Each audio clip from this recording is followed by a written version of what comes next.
Asham jirra jirtu harka fuune kabajamtoota fi jaallatamtoota hordoftoota chaanaalii kennaa Civic and Moral Education chapter 2 part 1 dha walitti deebinee jirra. Chapter 2 part 1 kenna mata dureen isaa approach to ethics kan jedhudha jechuudha. Approach to ethics jechuun methods of ethics yookiin immoo indirectly types of ethics yoo jenneenis ni dandeenya.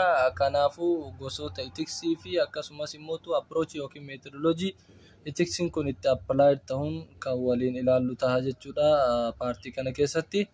Kanaafuu amma tokko chapter kun bal'aadha akkasumas immoo qabiyyee irra hedduu qormaata keessanii ta'a jedhamee kan yaadamu keessa isa tokko waan ta'eef gadi fageenyaan hubachuu danda'uu qabaatanii jechuudha. Viidiyoo kana amma dhumatti nu wajjin hordofuu danda'uun isinirra haa jiraatu jecha. Kanaaf at least there are 3 approaches to ethics such as normative ethics, meta ethics and applied ethics. But the first approach to ethics that we are going to see or deal in this part is known as normative ethics. So today in this part, inshallah, we will see deeply about the normative ethics. What is the definition of normative ethics? How normative ethics is applied, and normative ethics deals with what kan jedhu kan waliin ilaallu ta'a jechuudha. Kanaafuu kallattimaan normative ethics akkuma maqaan isaa ibsattu ethics waa'ee normii qo'atudha jechuudha. Waa'ee normii takka'u ittiin bulmaata yookaan safuu yookiin duudhaa ilmi namaa tokko ittiin jiraatu irratti sona xiyyeeffatu jechuudha. Kanaafuu normative ethics kun definition isaarraa yookaan kaanu ta'e normative ethics starting with maal jennaan normative ethics starting with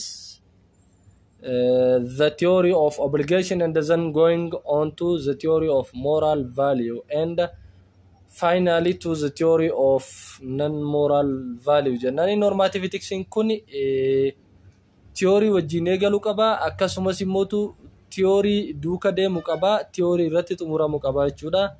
Normative ethics kun theory inni wajjin eegalu obligation theory kan jedhamu yoo ta'u theory inni qabatee faana socho'u mootu theory akkamiitanaan theory of moral value dha. Theory inni irratti xumuramu mootu theory of non moral value jedhama jechuudha. Kanaafuu normative ethics kun gosoota ethics keessa isa tokko ta'ee takka approach of ethics keessa isa tokko ta'ee kan theory obligation waliin eegalee theory moral value waliin deemee giddurratti jechuudha. Dhumarratti immoo theory of non moral value irratti kan xumuramudha jechuudha. Kanaafuu kana jechuun maal nutti agarsiisa? Normative ethics deals with theory of obligation, what is obligation of a human being in his certain lives, and what is the moral value that human being is expected to do in his life, and also finally what is non-moral value in the life of human beings. So the normative ethics deals with those 3 things: obligation of a human beings, moral values of a human beings, and what is non-moral value of a certain society or community kan jedhu irratti qorannoo kan gaggeessu gosoota ethics sadan applied, normative fi akkasumas immoo meta ethics jedhamu keessa normative ethics isa tokko jechuudha. Kanaafuu wanti isin hubachuu qabdan qormaata irratti illee isin gaafate there are 3 theories which is dealt or which is studied by normative ethics. The first one which normative ethics is study is known as obligation theory. Then it going his study with the theory of moral value, and finally to conclude it is study on the theory of non-moral values. Jenne ala kanan ibsuu dandeenya jechuudha. Inni taanu mootu the ultimate concern of the normative theory of obligation is what? To guide us in the making of decision and judgments about action in a particular situation. Ultimate concern xiyyeeffannaan guddaan non-normative ethics kun yeroo theory of obligation waliin qo'annoo isaa eegalu godhu to guide us nu hogganuudhaaf takka nu qajeelchuudhaaf yookiin nu masakuudhaaf in what? in making of decision takkaa'u murtoo tokko uumuu takkaa'u murtoo tokko raawwatuu keessatti akkasumas murtoo tokko raawwatuu qofa osoo hin taane and judgments about action in a particular situation. Gocha tokko kan particular situation keessa jiru haala murtaa'aa keessa jiru tokko illee akkamitti akka nuti judge goonu dhiibnu takkaa'u gara fuulduraa oofnu yookaan murteessinu keessatti illee kan nu masaku takkaa'u kan nu qajeelchu maal jedhama normative ethics yeroo inni theory of obligation waliin qo'annoo gaggeessudha jechuudha.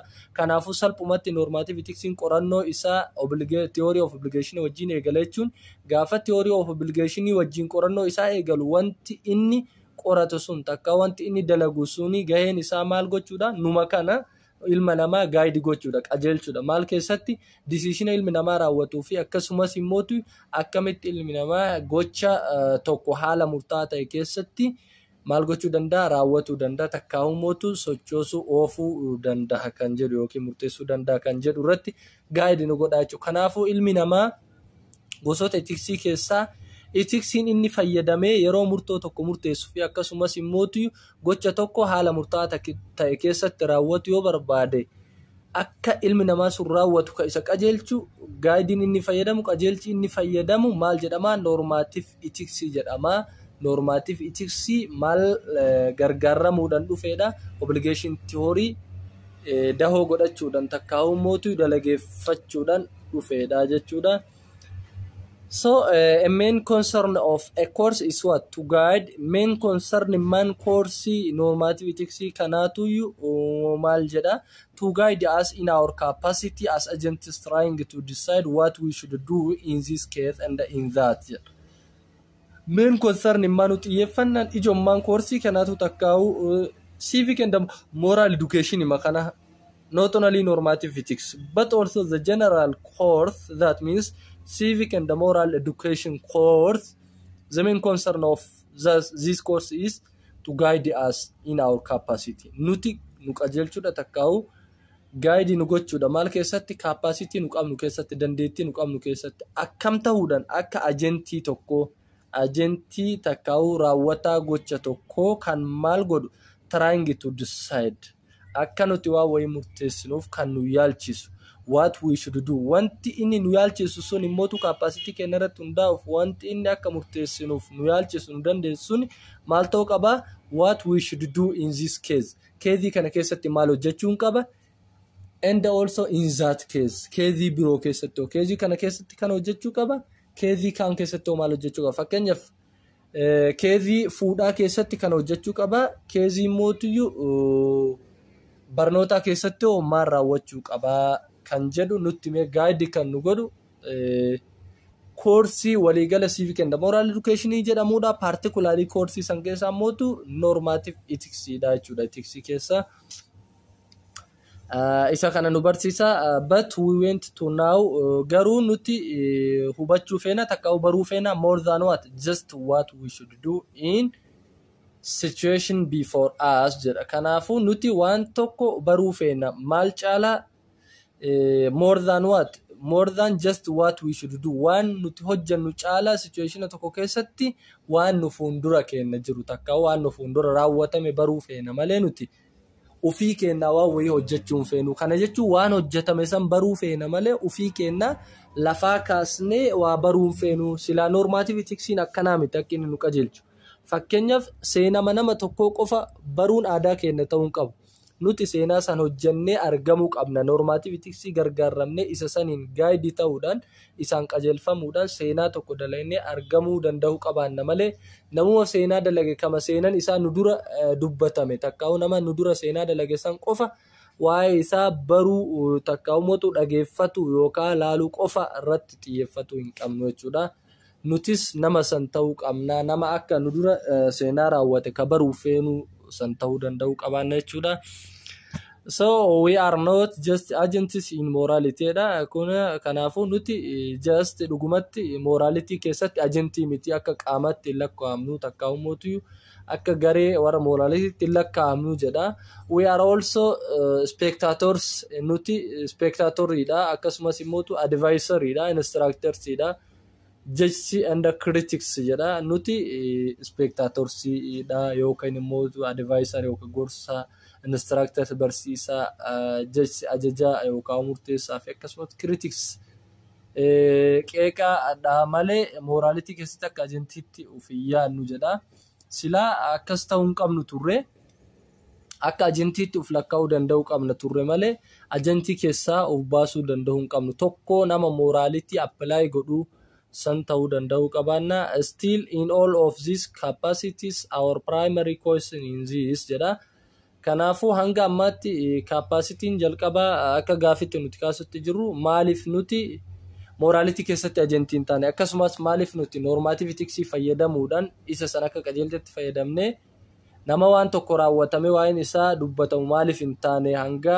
waan nama dubbatamu qofa dhageeffatuudhaaf agentii taanu jechuu barbaadetti inni kun so how may or should we decide or determine what is morality right for a certain agent jedha mee nutiin kun akkami murteessuu dandeenya takka akkami ramaduu dandeenya morally wanti tokko certain agentii tokkorratti akka gocha murtaa tokkorratti sirriidha wanti kun morally yookiin immoo wrongidha jennee akkamitti murteessuu dandeenya waan jedhu illee as keessatti ilaalcha keessa galchuu danda'u qabaanna one self or another nullee haa ta'u gocha nu raawwannes haa ta'u takka nuti haa ta'u nama biraas haa ta'u jedha possibly a group or a whole society haa ta'u group waliigalaa tokko haa ta'u yookiin immoo hawaasa guutuu haa ta'u to do one tokko dalaguudhaaf or what he morally ought to do inni morally maal dalaguu qaba hawaasa biratti dalagaa akkamitti fudhatama qaba dalagaa fudhatama qabdu san akkamitti dalaguu qaba kan jedhu normative ethics fayyadamnee adda baafachuu dandeenya jechuudha kanaafu normative ethics offers theories or accounts of the best way to life salphumatti normative ethics offers theories theory inni argate takkaa'u theory inni mul'ise yookaan immoo qorate maa inni theory kame theory akkami jennaan accounts of the best way to life ilmi nama karaa gaariidhaan takkaa'u haala gaariidhaan akkamitti jiraata theory jedhu irratti qorannoo gaggeessaa jechuun normative ethics salphumatti theory'n inni qorannoo irra gaggeessu theory jireenyummaan ilma namaa kun akkamitti gaarii ta'a takkaa'u ilmi namaa jireenya gaarii akkamitti jiraata kan jedhu irratti qorannoo kan godhuudha jechuudha kanaafu ati jireenya gaarii yoo barbaadu jiraachuu barbaadde best way to life karaa jireenya gaarii jiraattu yoo kan barbaadu taate maaltu gaayidara kee ta'uu qaba takkaa'u guidelines kee maal ta'uu qaba normative ethics ta'uu danda'u qaba jechuudha these theories evaluate action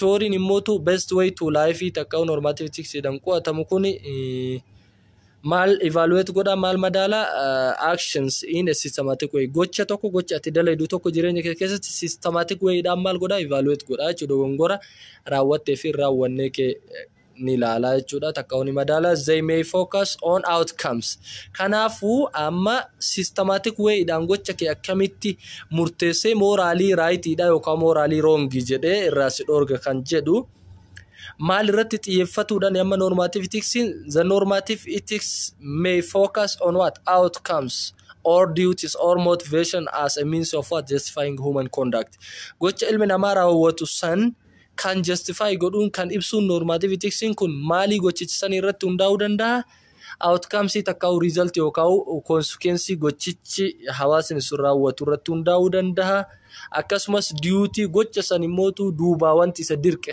takkaa'u wanti isa dhiibe isa dirqisiise takkaa'u enforce isa godhe ni jira moo jiru irratti hundaa'uu danda'a akkasumas immoo motivation fedhii ati gocha san raawwatuudhaaf qabdu takkaa'u fedhii gocha sanitti sinaqee fi kanneen kana fakkaatan akka means of justifying human conduct dalagaa takkaa'u gocha ilmi namaa raawwate san karaalee means ittiin justifying godhan itti fayyadamuu danda'a jechuudha kanaafu normative ethics is justifying a human conduct or a human action based on three things such as the outcomes or result or outcomes of it second the duties or deontology behind that or the action which is enforced that person to do that conduct or that action and the third or the end one is based on the motivation which is present behind that human conduct or human action jenne hala kanaan ibsuu dandeenya jechuudha Kanaafuu includes ethical theories. This normative ethics includes ethical theories first or approach such as what?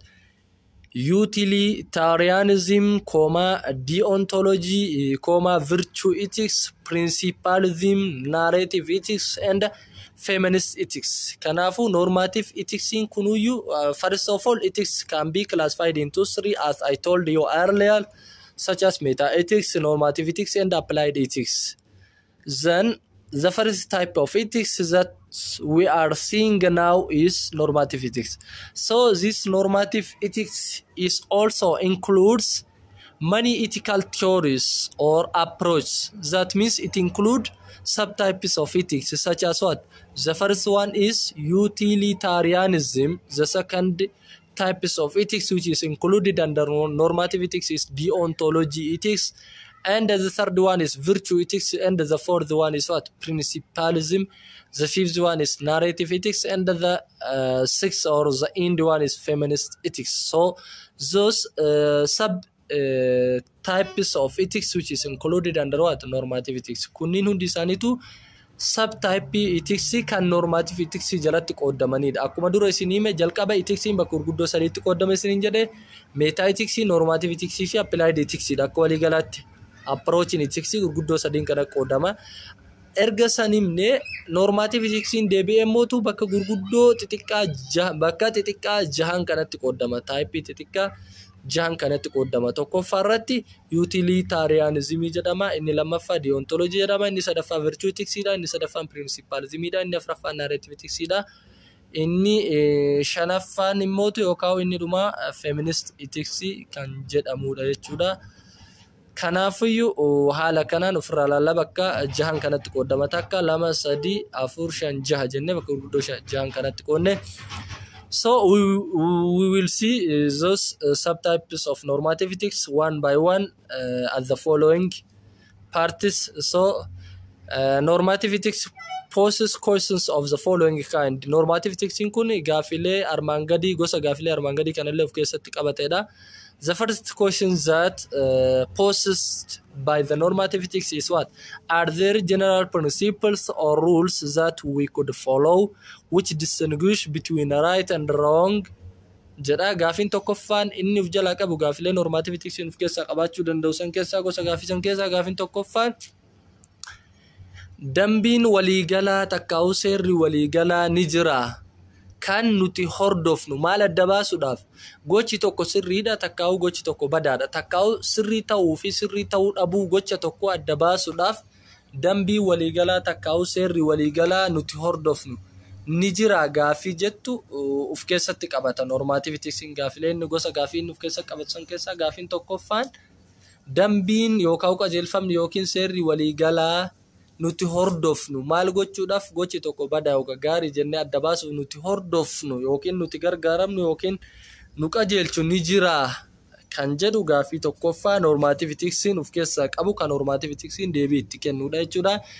Or inni lammaffaan immoo are there virtues or relationships that we can nurture in order to behave well? Lala.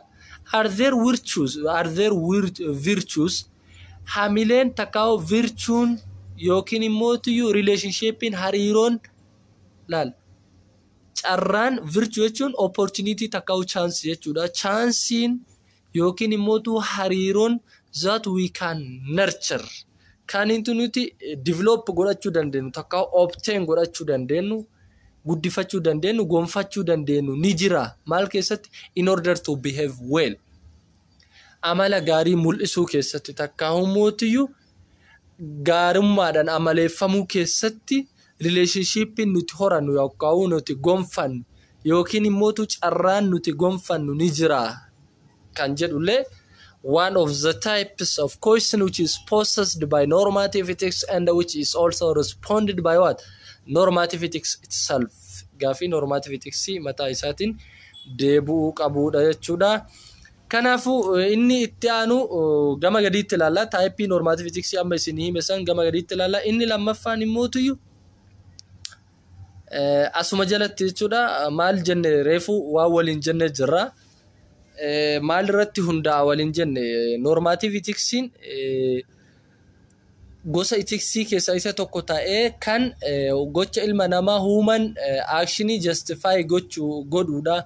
Maal irratti hundaa'e outcome takka consequence irratti hundaa'e akkasumas motivation irratti akkasumas duty irratti jenna. San keessa amma maal irratti hundaa'e fakkeenya yoonif normative etiksiin suni human conduct san outcome irratti hundaa'e takka consequence irratti hundaa'e justify kan godhu taate gosa normative ethics sanii maal jennaan teleological ethics jennaan. Teleological ethics means one of the subtypes of ethics which justifying a human conduct based on the consequence of that human conduct or the result or the outcome of it rather than what looking at the action itself. Gocha mataa isaa salaaluu caalaa resultii gochichi fide laala.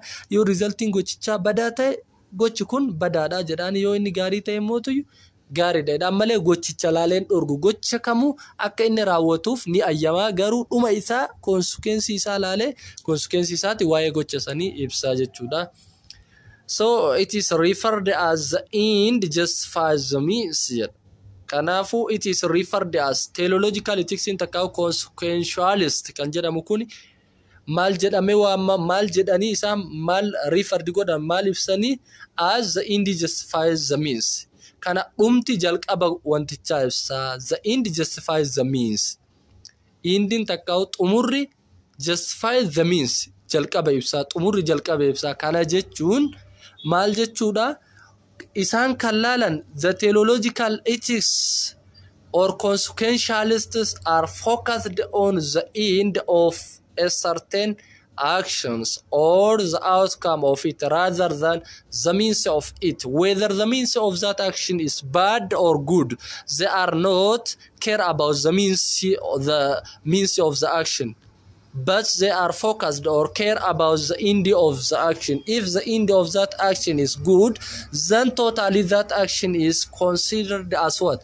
Good action near the consequentialist or according to the consequentialist groups. But if the actions are if a certain action's end is bad, then the consequentialist group are considered that action as a bad, whether the means of it is good or bad.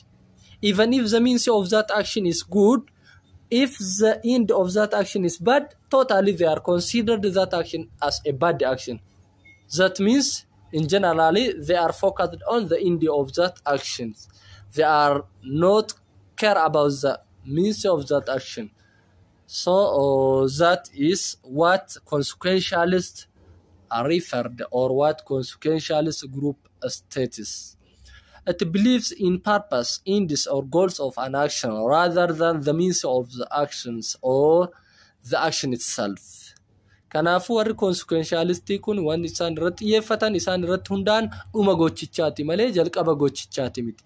Jalqabni gochichaa waan fedhe haa ta'u, adeemsi gochichaa waan fedhe haa ta'u, karaan gochichi ittiin dalagamaa jiru waan fedhe haa ta'u, akkasumas gochichi mataan isaa waan fedhe haa ta'u, gochichummaan suni resultii gaarii haa kennu. Resultii gaarii kenne taananiin gocha saniin gaarii jedhaniin, badaa kenne taanan miinsin isallee gaarii taanan badaadha jedhaniin jechuudha. Kanaafuu the consequentialist group are believes in purpose, ends, or goals of action. Warri kun kan isaan irratti xiyyeeffatan purpose yookaan kaayyoo gochicha sanii, dhuma gochicha sanii yookiin immoo goals of action mul'ata gochicha sanii irratti malee adeemsa gocha saniiti miti, karaa gocha saniiti miti, gocha sammataa isaati miti jechuudha. It is stressed that the consequences of an action determines the morality or immorality of a given action. It is stress isaan kun ni ibsanii takkaa'u stress godhan. Gabaabsanii wanti isaan dubbatan maal jedhanii salphumaan the consequence of an action or the result of an action or the end of an action determine the morality or immorality of a given action. Gocha kenname tokko takka gocha dalagame tokko consequencein isaa maali isaa murteessadha. Gochichi sun moraalidha takka immoraalidha jedhee murteessadha. Kanaafuu determinantiin gochi tokko moraalidha, moraalii gudiidha takka moraalii baadidha takka moral or immoral jedhanii itti murteessan consequenceidha jechuudha as keessatti, which means an action is what judged as right or wrong, moral or immoral depending on what happens because of it.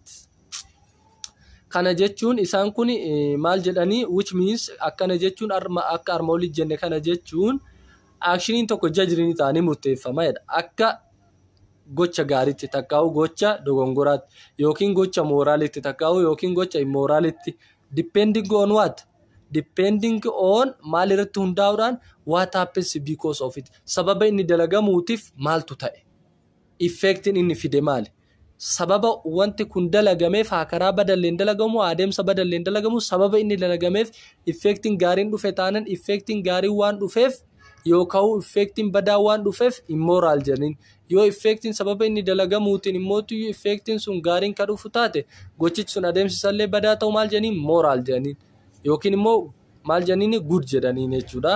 Haala saniin adda baafachuu danda'uu qabaannaa. One may have what the best intention or follow the highest moral principle, but if the result, moral act is harmful or bad, it must be judged as what morally or ethically wrong. One may have the best intention. Namni tokko best intention qabaachuu danda'a jedha. Qabaachuu mala best intention jechuun murtoo mataa isaa gaarii qabaachuu danda'a kan follow highest moral principle jedha yookiin immoo highest moral principle hordofuu mala jedha. But if the result or moral act is harmful, resultin isaa takkaa'u moral acting gochummaan gaarii ta'e suni takkaa'u gochummaan moraalii dalagame sun resultin isaa harmful yoo kan ta'u taate takkaa'u badaa yoo kan ta'u taate it must be judged as what morally or ethically wrong act. Akka warra consequentialistitti intentionally best intentional waan tokko itti murteessitus qabaatu takkaa'u mootu highest moral principles qabaatu gochi keessun highest moral principles sanis hordofu moral principles san hordofellee raawwatamu yoo resultin isaa takkaa'u moraalii gaarii raawwatame resultin isaa harmful yoo kan ta'u taate yookiin baddi kan ta'u taate gochi sun akka warra consequentialistitti maal jedhamee judge ta'uu qaba morally or ethically wrong act takkaa'u immoral action jedhamee murtaa'uu takkaa'u yaamamuu qaba jedha. Kanaafiyyuu amma paartii kanarratti wanti isin beekuu qabdan warri consequentialisti haala kanaan murteessee warri itti aanu kana jechuun consequentialistiin haala kanaan murteesse argate consequentialist jechuun theologist jechuudha maqaa biraatiin. Kanaafuu gara biraatiin immootu theologists have often been hedonists or identify the good with pleasure and evil with what pain or concluding. Theologistiin kuni maal jedhanii have often been hedonists. Hedonists jechuun kun warra akkamiiti jennaan warra pleasure waliin gudii ibsu jechuudha. Identifying the good with pleasure. Wanti tokko nama ka gammachiisu ta'e resultin isaa bakka wanti sun gudiidha jedhanii identify godhan. Or evil with pain. Wanti tokko mootu kan evilidha jedhamu yoo dhumti isaa painii kan qabaatu ta'e waan nama dhukkubsu waan nama miidhuu kan ta'u taate. And concluding haala kanaan warra ibsanidha jechuudha. That the right course or rule of action is that which produce at least as a great balance of pleasure over pain as any alternative would. Kanaafu right course in takka rule of action warri theologistii kun fayyadamu gochi tokko gocha gaarii jedhamuudhaaf great balance pleasure maddisiisuu qaba. Takka'u gammachuu guddoo taate yoo kan wal madaalchifamu taate gammachuu guddoo taate maali caalaa miidhaa isii takka'u peenii caalaa gammachuu yoo kan maddisiisu ta'e as any alternative would. Alternative kamuu keessatti yoo gammachuun isaa gadda kan caalu taate maali isaan fayyadamanidha actionii warri theologistii fayyadame gocha tokko itti murteessuudha jechuudha. But they may be or have sometimes been non-hedonist. Yeroo tokko non-hedonists ta'uu danda'ani. Non-hedonists ta'an jechuun immoo to identify the good with power. Goodiin immoo yeroo takka mootu warri non-hedonistii maal fayyadamanidha. Goodiin kun with power aangoo waliin, knowledge waliin, self-realization, perfection waliin. Qulqullummaa akkasumas immoo uf dhugoomsuu dandeettii beekumsaa fi aangoo waliin goodiin ibsamuu dandeetti jechuudha. Kana jechuun wantoonni kun wanta gocha tokko akka isaan gudii jedhaniin isaan taasisutti ilaalamuu danda'a jechuudha. Kanaafuu kun warri teoloojistii waan jedhanidha. Yeroo itti aanu mootu waa'ee deontological theorytiin kan walitti deebinu ta'a jechuudha. Until we will come back by deontological theories in a second part of our educations.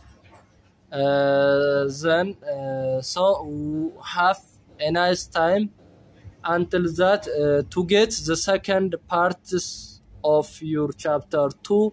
So try to make share, like, subscribe and comments on your channel or our channel.